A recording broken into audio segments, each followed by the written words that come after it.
জীবন যেটা আপনি যাপন করেন, জানিয়ে আপনার এত অহংকার, বলুন এই জীবনে আপনার কি আছে?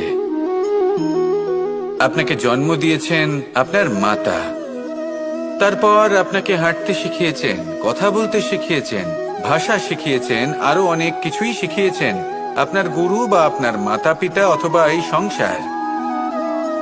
ব্যবসা, বাণিজ্য, এই সবকিছুর সাধন অন্য কেউ দিয়েছেন। ধন অর্জন করার সাধনও অন্য কেউ দিয়েছেন। ধনও অন্য কারোর থেকেই লাভ করা হয়েছে। সম্মানটাও অন্য কোনো ব্যক্তি আপনাকে দিয়েছেন। জন্মের পর প্রথম স্নানও অন্য কারোর হাতে করতে হয়েছে। মৃত্যুর পরেও অন্তিম স্নানটাও অন্য কেউ করাবে। তাহলে এই সংসারে আপনার নিজের কি আছে?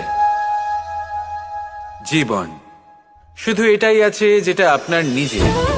আর এই জীবনকে উচিতভাবে যাপন করুন, পূর্ণরূপে তার সদ্ব্যবহার করুন, আর শ্রেষ্ঠ থেকে শ্রেষ্ঠ কর্ম করুন। যদি সময় এলে পরে অন্য কেউ আপনাকে কিছু দেয় আপনার যেটার প্রয়োজন ছিল, তাহলে সময় এলে আপনাকেও অন্যদের সব কিছুই দেওয়া উচিত। এই জীবনে যা কিছুই লাভ করেছেন তা উচিতভাবে ভালোবেসে উপভোগ করতে শিখুন, সবার মধ্যে ভাগ করে দিতে শিখুন।